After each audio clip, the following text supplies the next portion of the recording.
Starza Thompson. I am filling in for Dorothy today, and I will be your moderator.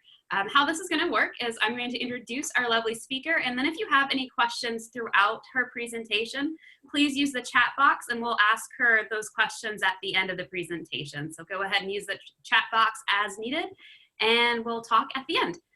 So I have the pleasure today to introduce our speaker. The woman that will be sharing the About Email Basics and Beyond is a marketing professional who specializes in project development, management, and implementation. Her strengths lie in uncovering brand opportunities and integrating a marketing mix that showcases the product or services in the best possible light and yields the greatest quantifiable results. In all capacities, she excels at managing highly detailed and complex projects, integrating technology, design, social media, and creating overall engaging and memorable experiences. And this woman is also the co-founder of a women's networking organization you may have heard of called Women Belong. Her mission is to connect a diverse group of working women with the goal of establishing deeper relationships as a path towards advancement in business. Some of the things that we all love about her is her passion, commitment, energy, and level-headedness. Please help me in welcoming Kate Alpert to our Seeds of Growth series and as our Seeds of Growth speaker. All right, take it away, Kate. Thanks, Starza. That was awesome. And so, yeah, I'm going to be talking about email marketing today.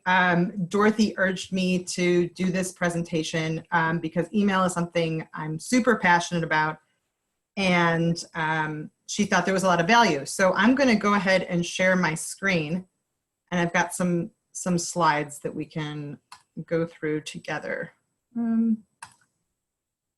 And yeah, if anytime during the presentation you've got questions, there's a chat in the lower toolbar. And so you can just chat, and Starza will interrupt me as we go on. So this is going to go through email marketing, the basics and beyond. And I'm really going to try to start at the beginning of email marketing, but maybe show of hands, who is doing any email marketing for their business now? So I can kind of see who's got a good system of like automation and like a process in place, or just doing like newsletters and offers and stuff. Okay, all right, good. I think that's perfect. So whether you don't have an email marketing plan in place, or you're looking to improve upon and get some regularity into your plan, this is what this is geared towards. So first, a little background about me, if you don't know me. I'm a co-founder of Women Belong. It's a women's networking organization that was founded in April of 2017 with Dorothy Rosen. And my background is in marketing. So I was on the agency side working with companies to grow their marketing reach. And we worked with web design, video production, branding, and of course, email marketing. And so I was both on the agency side, and then also earlier in my career, I spent a while in database marketing. So working with a lot like large data compiling and looking at like segmentation of data. And so I'm really into analytics and data. And so that's kind of where my brain works and why I specialized in email marketing. And these are ways to connect with me. So why do I love email marketing? There's really four main reasons, and we'll just kind of talk about what these are and why email is awesome. So first is it's affordable. Email marketing platforms, many of them are free to start with. So MailChimp, for example, is a great system that is free to start, and it has a ton of bells and whistles that you can use, even at that free level. There's more stuff that comes with the paid service, and you can get into more sophisticated things, but for free, you get a ton of resources. Even other ones that are in that space might come at like a $20 or $30 a month fee. And overall, it's a really affordable way to stay in touch with your customers and your prospects. Email is personal. And what I mean by that is you really create a one-on-one dialogue with the people that you're marketing to. Which is different from other marketing methods. So if you're, doing a TV ad, it's hard to create a one-on-one kind of message. But through email, you can be very personal. You can pull out data from their record. So you've got the ability to pull like name or location data, even like transactional data. So you can get very personal in your communication and make people feel that you're speaking directly to them. Email is actionable. And what I like about email is different from other marketing channels. You're catching people when they're able to act. So you know that at least for that one moment, they've got an internet connection and they've initiated the action of saying like, I'm going to check my email now. So they have at least like a moment where you can capture them and get them to act. And the most effective email campaigns are in that moment, in that exact moment. And so you've got people that have the ability to buy or sign up or make an actionable move right away. And lastly, it's measurable. So as long as you're using proper tools, you've got analytics data that you can measure, track, and then continue to improve upon those campaigns to make sure that your email marketing is moving in a more effective direction. And so we're going to go through what I refer to as my 6 rules for email marketing. And these include using a reputable deployment system, and we'll cover that, getting a hard opt-in, what that means and why that's important, knowing your analytics, making sure your content is relevant to your audience, using personalization and automation, and growing your list. And so we'll go through each of these. Can you guys all see my presentation? And yeah, perfect. So rule 1 is using a reputable deployment system. So like we were talking about, MailChimp is the system that I use at Women Belong. I think it's a great system. It has a lot of capability. It's a little bit different and there's a little bit more learning curve, I would say, than maybe Constant Contact and MyEmma, which are really simple to use. But once you get used to it, MailChimp has a ton of capability and it's free, which makes it really attractive. It also has a lot of ability to integrate with systems like WordPress and other online platforms. But MailChimp, MyEmma, Constant Contact, Robly, these are all really great entry-level systems to use. Email deployment systems can get into a little fancier tier like Infusionsoft, Salesforce, Pardot, and HubSpot. And these are more sophisticated systems. We're not really going to cover those, but once you're looking to collect much bigger data, these are great platforms to run really sophisticated email and inbound campaigns with.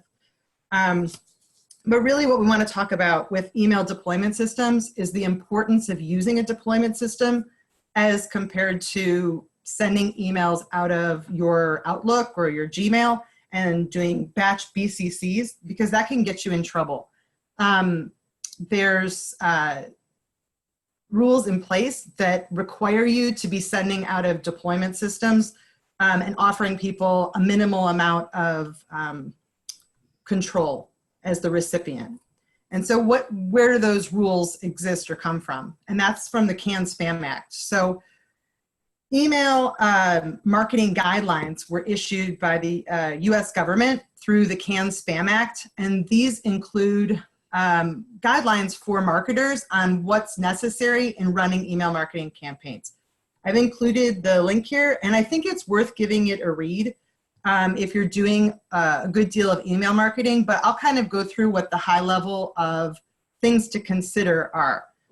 Number 1 is not to use false or misleading header information. And really what that means is you don't ever want to send email that says something like, this is the government, you must open this email. Because yeah, you might get a great open rate, but it's false, it's misleading, and you're scaring people unnecessarily to sell them your crackers. So you really want to be honest and forthright about what your header information is. The same thing with using deceptive subject lines. So really it's just about being honest in what you're sending. Identifying the message as an ad. This is important, but at the same time, there's a lot of leeway here. So you don't need to like say it explicitly, like this is an advertisement that I am sending you. You just need to not be misleading. Again, you can't represent it as something that it's not. It has to be obvious that it's an ad, and not like, you know, again, a government issued mandate or something. Telling people where you're located. So this is one that really is important, and something that if you're batching emails out of your Gmail or your Outlook, you might not be doing. And so then you would be in violation of the Can-Spam Act. And that's having a physical address disclosed in all of your email marketing. If you're using a deployment system, they require you to enter this, and it goes in your footer and you never think of it again. It's always in every email that you send. It doesn't need to be your home or your like a physical business. If you don't have like a physical space, you can use a PO box as an option. It just needs to be somewhere where someone could send you a correspondence that's linked to your business. And the reason that they want that is that because, again, it's showing that you're a reputable company that's following the rules of the Can-Spam Act. You're not a spammer. And that's also a good way to know whether emails that you get as solicitations are legit. If it doesn't have a physical address listed, chances are it's spam and somebody that's just cranking through batches of email addresses to try to bait people into buying. Telling recipients how to opt out of receiving future email from you, and then honoring those opt-out requests promptly. If you're using a reputable deployment system, MailChimp, Constant Contact, there's always going to be an unsubscribe link offered in the footer, and those systems will opt out those people right away on your behalf. And then the last rule for the Can-Spam Act to consider is monitoring what others are doing on your behalf. And what that means is if you have employees or you've hired an agency to handle your email marketing, at the end of the day, you're the one that's responsible. So you want to just make sure that you're monitoring that other people are representing your company with the same respect that you would be.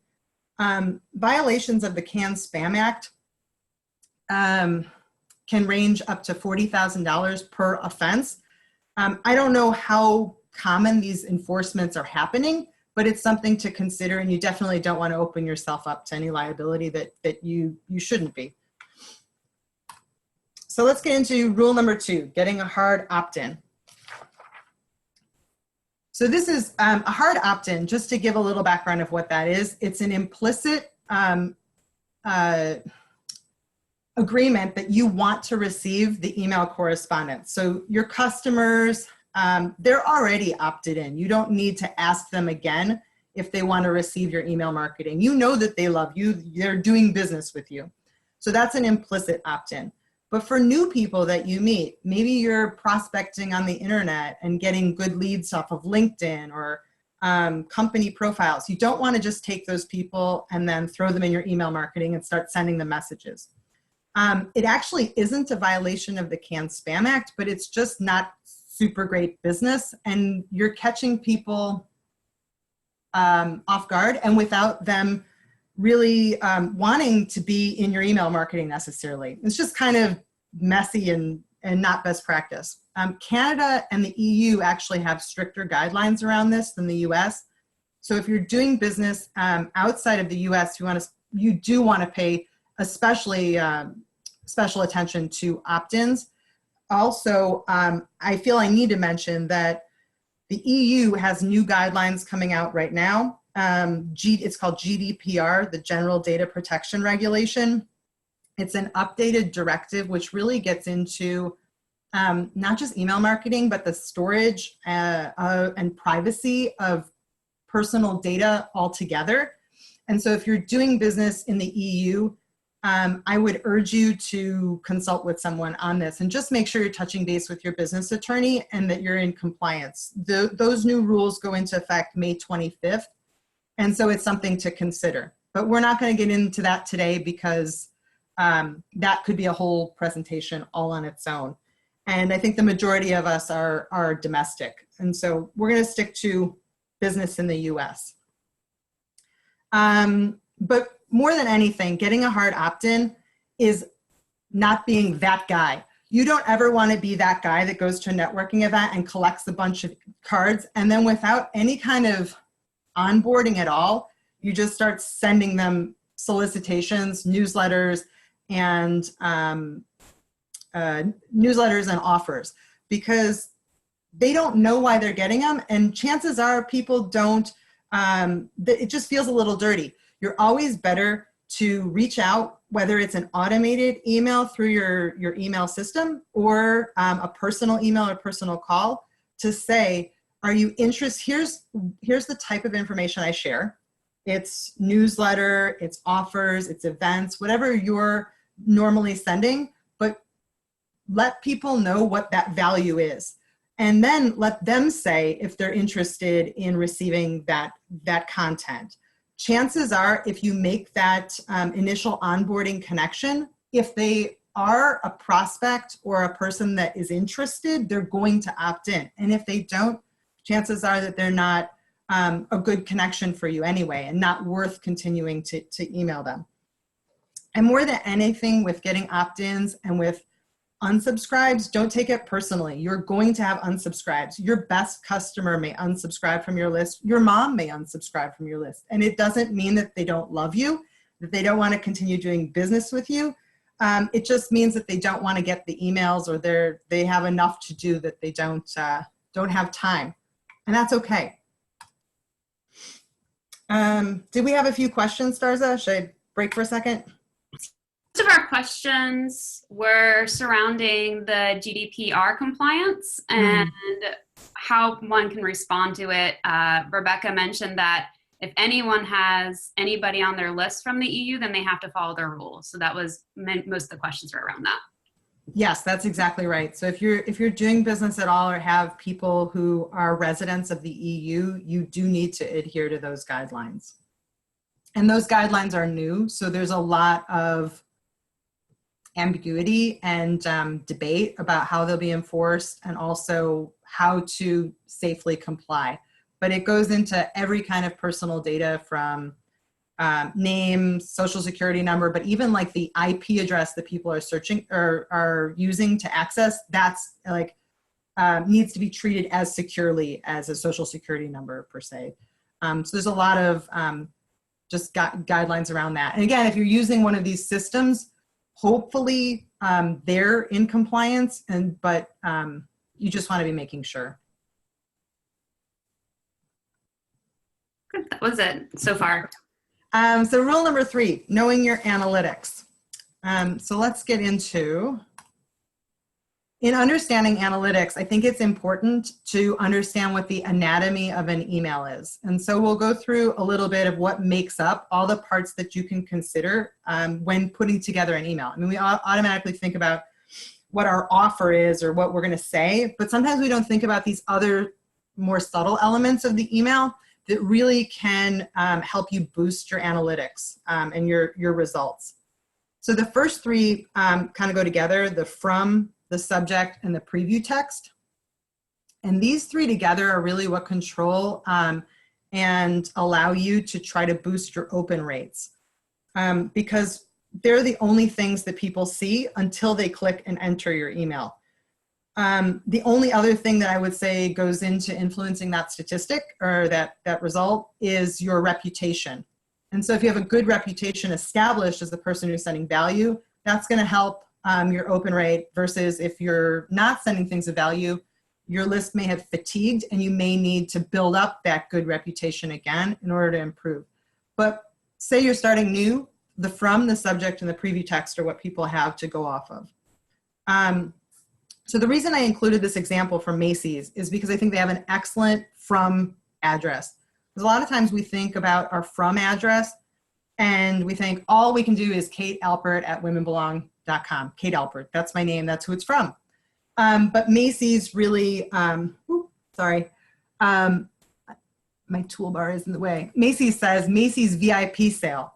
And so they took an extra step. Instead of just saying Macy's store, or they decided to be creative with their from line and put the words VIP sale. So that's other real estate where now I get this email, I feel like, oh, I'm a VIP, how nice. And so it's just something else to think about as you're crafting your emails, is what you've included in that from line. As and you don't necessarily need to change the actual email address. You just need to change the vanity name of who the email is. And so you can play with that as something that is changeable. The next one is the subject line. So again, I really like this example from Macy's. Drop everything, Kate. Extra 30% off is on its way out. So I can look at this subject line. One, they've used personalization. So any data that you have in your records can be meta tagged into your email.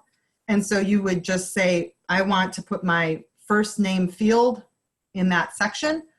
And then they've also said extra 30% off is on its way out. So it's very clear what I get if I open this email. And that's really what you want to do in your subject line, is make it as specific as possible, but really drill down into what is actionable for people. Oftentimes with newsletters, we get lazy and we make this mistake. In fact, when I started emailing out for Women Belong, even though I had preached this for so many years, I started by saying January newsletter. And really, no one cares about your January newsletter. It's not going to engage anyone to open it. It's boring. It sounds like homework for people.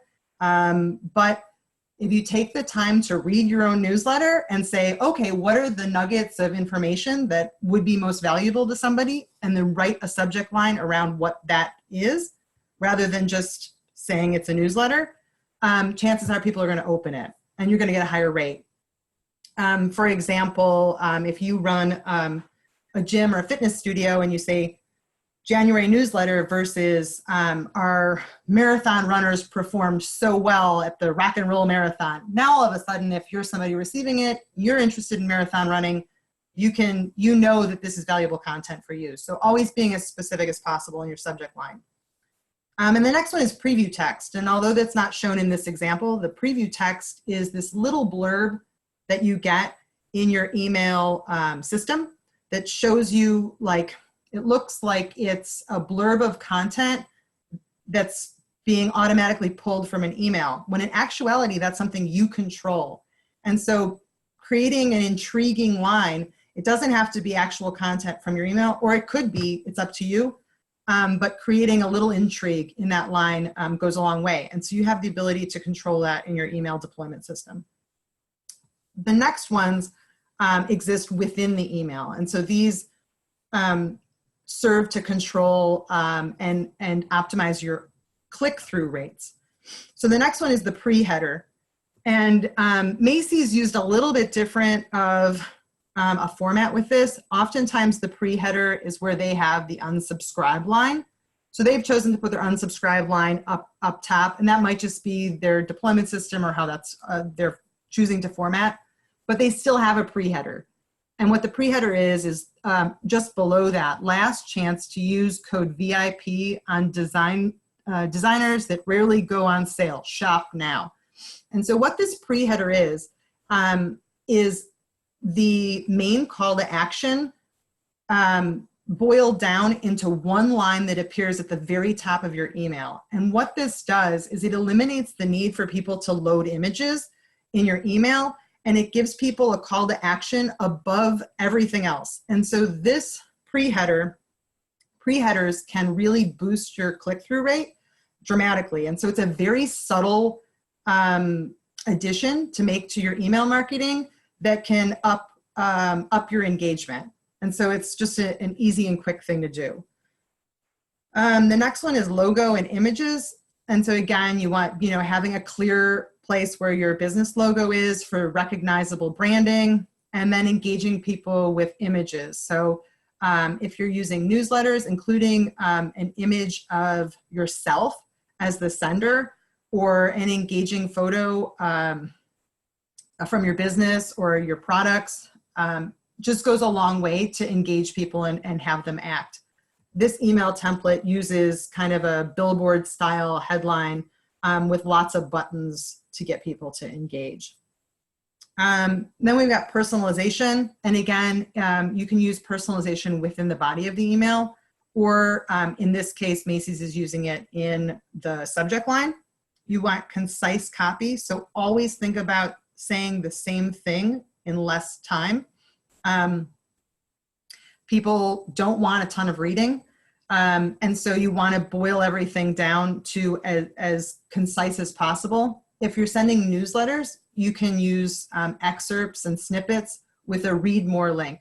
And this serves for two reasons. One is it gives people just a short excerpt to make the decision whether they're engaged in the content or not, but also by creating a read more link that brings people to your website or a landing page to blog, like the full article, maybe in a blog or on a web page, then you get the analytics of what people are interested in your email marketing. And so that then becomes a ton more valuable to you as you start to build out more content moving forward.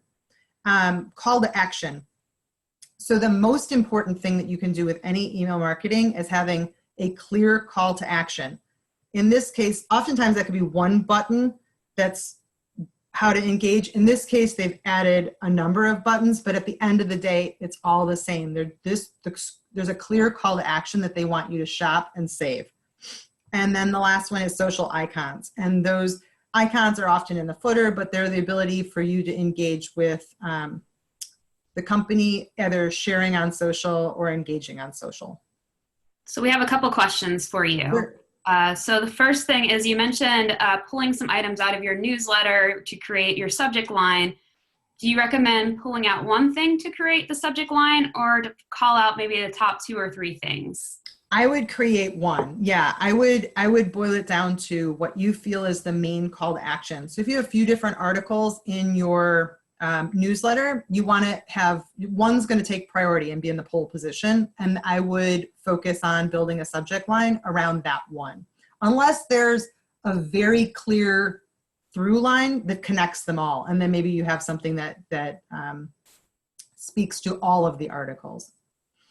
And then the other question we had is, what are your thoughts about just a plain text email versus something that's formatted like a newsletter or has a hero image, things of that nature? Yeah, oftentimes you can queue up a plain text email to be sent at the same time, and that's really the best practice. So your email deployment company is going to kind of throw both of those out, and then your recipients can choose. And then are you, in the future of this presentation, going to talk about how often we should be emailing people and the frequency of email? And if not, can you mention it? Sure. I don't think frequency is in here, so I can, let me spend a minute to talk about it. Frequency really depends on your business. And so there is no kind of one size fits all for frequency. The real way to see is to test and track it and see where your fatigue point is. And so you should push the boundaries of how often you can email your recipients without there being fatigue. Because oftentimes you might be cautious about emailing, but really they want to hear from you more often, or likewise, you might be emailing way too often and it's just too much for people. And also I would say, think about what your business's buying cycle is. So like, for example, if you're selling mattresses, I mean, sending weekly emails is probably not the smartest thing. I mean, even queuing up like monthly might be a lot. So it really depends on what batch of people and how often they might purchase from you, if that makes any sense. And then our last question is, how do you feel about images in emails versus just having words and just using that as a method? Yes, I'm a big fan of images in email. I think that people engage with images. Again, there's not a one size fits all, and it might be different for your business, but generally speaking, images capture people's attention and get people to act. And I'm also, I can speak from experience in almost all cases, a big chunky button is going to perform better than hyperlinked words. And so people just love to click on a button. It's human nature. We love it. Great, thanks. Sure. So let's take a look a little deeper into email analytics and what the different categories of analytics are. So starting with open rate, and your open rate is the rate at which people are opening your emails. This is a good statistic to look at, a good analytic to look at, but I would not get caught up in it. One is oftentimes recipients, if they don't load the images, it's not going to count as an open. And so it's not a true indication of how many people open your content. Additionally, some people open every email just to throw it away. So you're also not getting a great piece of data here. And again, also, if they're opening it, it doesn't mean that they're interested in the content. So your open rate is kind of irrelevant in that way. Much more important is your click-through rate. And so that's why it's crucial that your emails contain opportunities for people to click. If you're sending emails with only content in them and no landing pages or ways to engage beyond that content, you're missing huge opportunity to see what content people are interested in, what they're engaging in, and who's engaging. So having those clicks is crucial to us, to really collecting the analytics that are going to feed for the future on how you structure your email. The next one is who is clicking. And this, I would say, is more important for smaller businesses than larger ones, but it's important for everyone. And so any deployment system is going to give you analytics of exactly all the individuals that are clicking on your emails. And this can be great information for doing lead generation.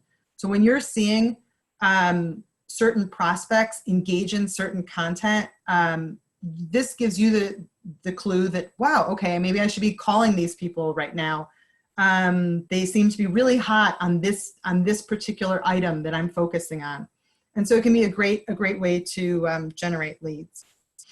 The next one is bounces. And it's important to pay attention to bounces. Your bounce rate are the email addresses that don't successfully land at their recipient. And there's two kinds of bounces. There's soft bounces and hard bounces. Soft bounces are flagged as such. Generally speaking, there's either a blip or a problem with the recipient's email server. And so your system might keep trying. It's just like a temporary outage. Whereas hard bounces are, you're getting back a hard, like this email no longer exists.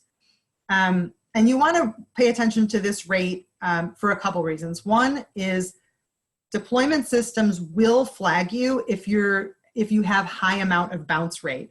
And so if you've got crummy content that you're feeding in, so you've got typos in your emails, or you're just throwing spaghetti at the wall and you don't have a relationship with people, or these email addresses, you're just loading stuff in, there's going to be lots of bounces that way. And so deployment systems might flag you as a spammer and suspend your account. And so you want to watch for that reason, but also you want to watch because this may give you clues into customers or prospects that have changed jobs or maybe had a life event where they changed their name. And so if you're seeing that one of your best customers, all of a sudden their email is bouncing, this gives you a great opportunity to call the business and say, is this person still employed there? Maybe you can get in touch with their replacement or their department head and form a new relationship. And likewise, you might want to look the person up who left on LinkedIn, see where they've gone now, and make sure that you keep them in your marketing funnel. And so bounces can give you a lot of clues about that kind of information. And then the next one is unsubscribes. So unsubscribes, it's important to pay attention to this, but again, don't get obsessed about who the individuals are that are jumping ship, because that's not important. It's important that you're not seeing huge jump off with certain kinds of content, or you're not seeing huge jump off all at the same time after going to an event where all these people unsubscribe, maybe because you didn't onboard them correctly. So huge numbers of unsubscribes or people jumping off could be evidence of something, but generally like a little unsubscribe here and there every time you email is customary. And the statistic to really watch more than unsubscribes is overall subscriber growth rate. And so subscriber growth rate, I've given this, but your analytics system should be reporting this. But subscriber growth rate is the rate at which your overall list is growing. And this is a much more important statistic than the unsubscribe rate. And the reason for that is you're going to have people that either fatigue from receiving the emails, or they've been your customer and maybe they know you. They don't need to keep getting your stuff. They're already there. You want to always be bringing in fresh blood and fresh connections to add to your email marketing. And so the overall growth rate of your list is what becomes more important. You need a method and a way to continue to bring new people into your email marketing so that your list grows overall and continues to mine new contacts and push and engage new people. So this is much more important overall. Yeah. Stars, do you want to do some questions before I move on? It doesn't look like we have any for Okay. that rule. We're good. Perfect. So rule number 4, making sure content is relevant to the audience. So one of the top ways to make sure that your content is relevant for your audience is making sure that you're optimizing for mobile. And this is a huge factor. More and more people are checking their emails on mobile devices. It's, I think last stat I saw, which was a while ago, was like well over 50% are looking at emails on mobile. And that can differ from industry to industry, but generally speaking, that's where people are viewing. So you want to be testing all of your emails for view on mobile device. Most deployment systems are going to allow you to toggle as you're queuing up your template and you're building your emails. They're going to allow you to test a view on desktop versus mobile. But it's always good to send a test to yourself, look at it on your smartphone, send it to a friend. If you're Android, send it to your iPhone friend, vice versa. You want to be testing that. But likewise, it's not just about the email template. You also want to be testing to make sure that your landing page is optimized for mobile, that your checkout, your cart, your event registration, all the different parts that your call to action in your email take people through, you want to make sure that all of those parts are optimized for mobile. And then you want to monitor those statistics both in your email marketing and on your website to see if the mobile traffic is engaging in the way that you expect them to. So I included this template. This is from my kiddos' school. It makes me crazy. They send these emails out, and because they have a 2-column, all of the subject lines get truncated in this like weird format. It looks fine on desktop, but as soon as you look on a mobile, all of their subject lines or their headlines for sections are all smushed. And so I included it as an example of what not to do with mobile marketing, because it's easy to just change your format, make it all 1 column, and keep it clean and simple so that this doesn't happen. And also, just as another example of making sure that you're optimized for mobile, in my agency days, we had a client that had a e-com website that was not optimized for mobile. And so as we're sending out all these emails, anyone that was checking on a mobile device had to wait until they got to a desktop computer in order to buy. And they fought tooth and nail about taking the time to update their website. But as soon as they did, they saw huge increases in the performance and conversion of their emails.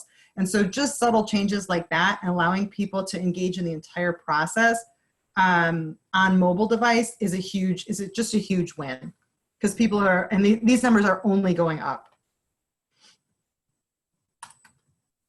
All right, so looking into what to send. So there's really 3 main buckets of content that you can send with email marketing: news, discounts and promotions, and events.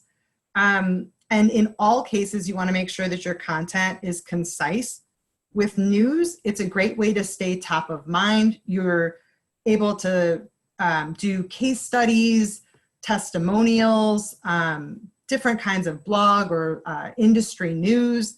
So there's a lot of opportunities, and creating these links to say read more really get you the analytics to see what your audience is most engaged in. So I included this example email. Cystic Fibrosis Foundation is an organization I love. I think this is a great email template that is short, it's concise, it has an engaging image where you care, you want to read more about the story. And then also they've included like an evergreen link in the footer to donate. And so you can kind of have a main call to action to read this story, but also maybe think about including these evergreen calls to action that are in all of your content, because it can't hurt to always ask for a donation or ask people to engage. So almost have like, think of it as having an advertisement for yourself within your newsletter content.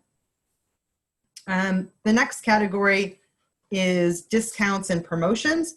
And so, you know, thinking about, again, what kind of content you can send for discounts, for promotions, but don't get too hooked into only putting out discounts and promotions as the only thing you send in email marketing. The downside to that is that if all you're sending is discounts and promotions, you're devaluing your overall value, and you run the risk of creating an email audience that's dependent on getting these discounts and offers in order to buy. And they may only wait for the emails to come in order to engage with your brand. And so you don't want to become just known for your discounts and promotions. And then the last one is events. And events are a great way to engage people in email, creating live events to bring people into a retail store, or creating events that are co-hosted with another company is a great way to promote and cross-promote to each other's lists. And also digital events and webinar events and things that are happening online are great content that you can send and get people engaged into your email marketing. All right. And so then also what to send. When overall, what you're looking for when crafting all of your email marketing, you want to make sure that your content is valuable, brief, and has a clear call to action. And so I pulled this email from Loft that I thought was great because it's just a simple, straightforward, almost like a billboard of an email. It's got one phrase, "Don't let this sale slip away." It's got a somewhat unusual image with this banana peel, and then it's got my favorite, the big chunky button, "Peel out and shop." And so when you're thinking about what to send to your audience, think about how to say the thing that you want in as little as possible, and what's going to be valuable to your people. So really come at it from not what content do I have to share, but what value can I give to my audience that would be something that they need or that they want, that would save them time, save them money, tips that are going to improve upon their day rather than give them more work to do in like reading content. So you really want to think about in what ways are you serving your audience. With this, in keeping your content valuable to your audience, you also have the ability with email to segment your different types. And so we'll talk about that maybe on the next slide. Personalization and automation. Do we have questions on that, Starza? No, we have some MailChimp specific questions that I'm answering. Mostly about, can we do big buttons on MailChimp, which we can. Yes. And some other questions, but nothing general unless anybody else has any questions before we move on. Cool. I'm going to skip to rule 5, which is, use personalization and automation. So I was kind of getting into the personalization of being able to segment your list. And I think there's great value in segmenting your list in different buckets or personas of the people that are in your audience, thinking about maybe customers versus prospects versus networking contacts or power partners, and thinking about how your marketing message can be differentiated just slightly for those three audiences. Or maybe in the instance of a mortgage broker, let's say, You might have folks that are home buyers versus refinancers. And so just subtle things that in the way that you phrase your announcement about new rate dropping, and to say like, you want to buy now, or you want to refinance now, just changing that one line can make the correspondence speak more personally to the person that's receiving it. And so that's a great way to use personalization in a very effective way. Also want to talk about automation. So automation, which comes free with MailChimp. And automation is a way to trigger emails to go out. So you've set up and queued up these email templates, and now they're triggered to go out based on a certain event. And so that event could be that a person signed up new to your email newsletter from your website. That trigger event could be that you've added a new person to your email marketing. It could be on a birth date. It could be on an anniversary date. It's really any kind of trigger. You could set automation to be that once a person clicks on a certain article, 3 weeks later they get a follow-up story. Any kind of workflow that you can determine can be created into an automation flow. And so the sky's the limit in building out automation for your business. But this is a great example. So the Little Gym, which is like a kids gymnastics location, we had gone there once. I guess they captured my kiddo's birth date. And so every year they send a birth date email to him. But what I think is even better is they also send me an announcement like 60 days before that says, have you figured out where you're going to host your kid's party? Here's a great idea. And so they're using that birth date information really strategically to both build their brand and the affinity for their brand, but also trying to get leads and land sales. And so building out a workflow, you can split and flow out to retarget people that have emails that have gone unopened, and also onboarding people through automation. It's a great way to bring people into your email marketing gently and get that hard opt-in that we were talking about before. And really, it's all about thinking about unique opportunities for your business and how to engage your contacts to achieve the goals that you have with your email marketing. And then I included this one, which is an automated email that we send from Women Belong. And so we include some personalization.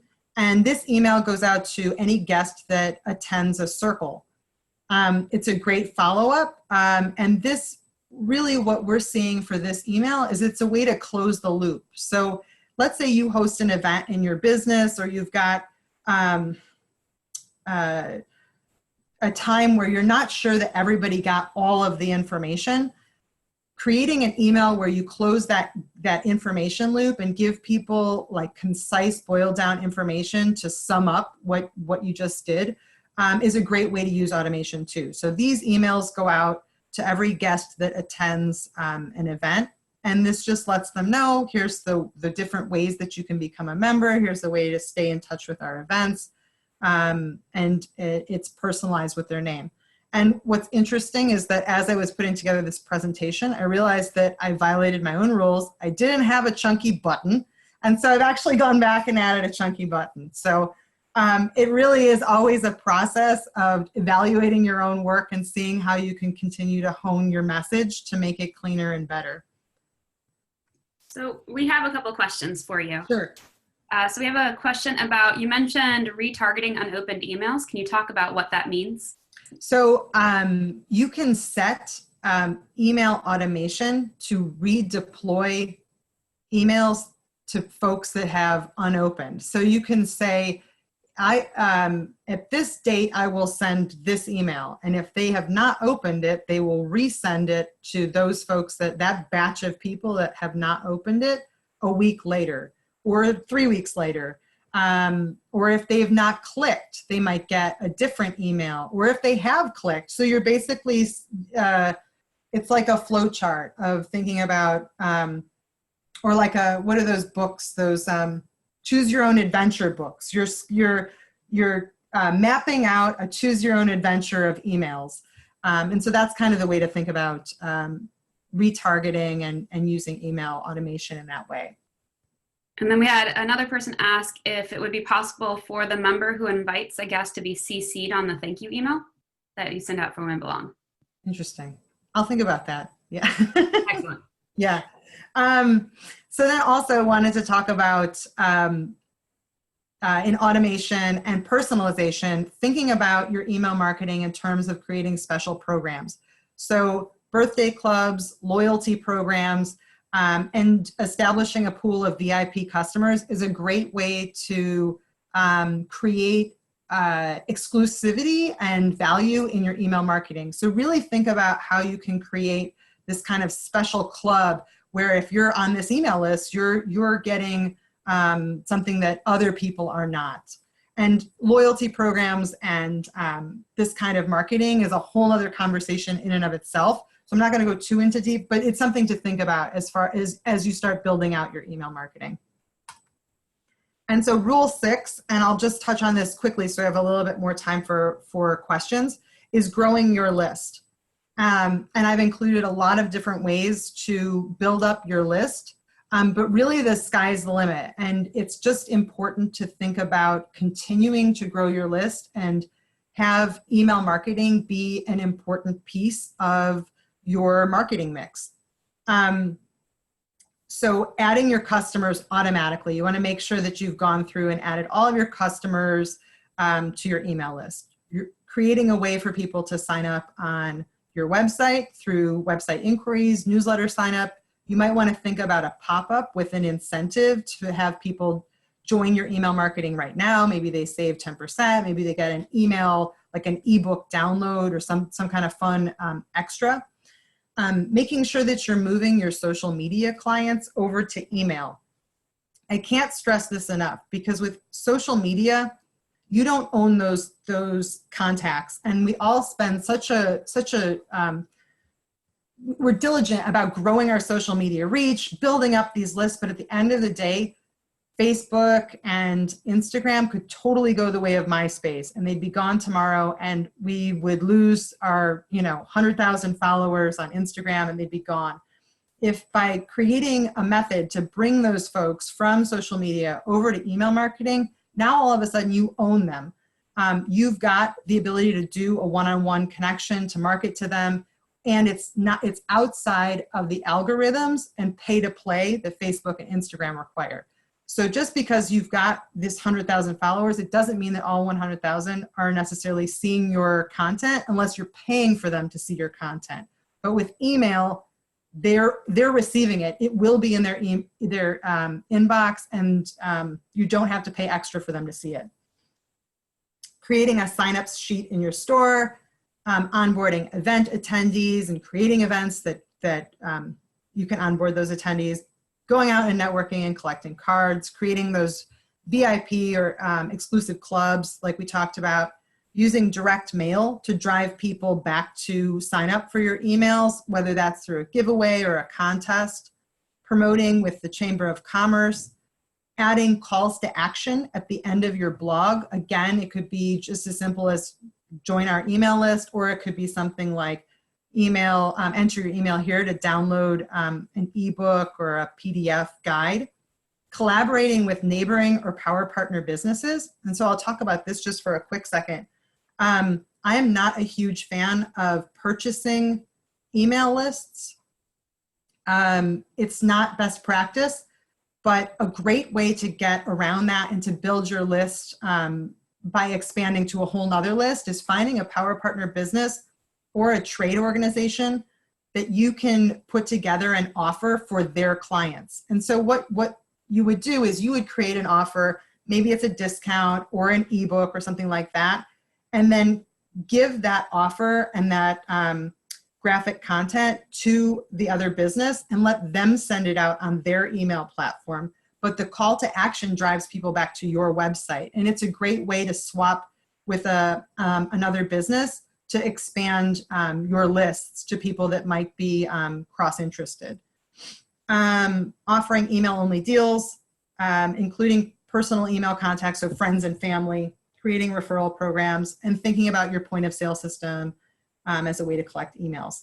So I think that that's a bunch of different things to think about in growing your list. I'm sure it's a little overwhelming. I will send this presentation out with my email.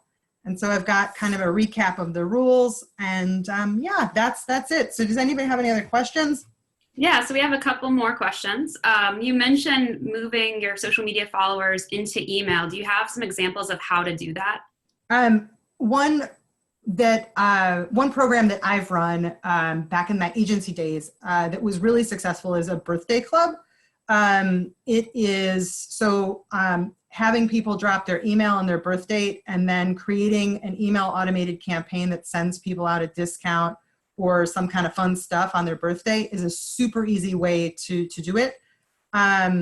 There's the ability to do contests or deals, just even including blog stories and news, and then saying, oh, if you're interested in this content, let us know and you can sign up. I think there is a way to sync MailChimp sign up to your Facebook page also. There is.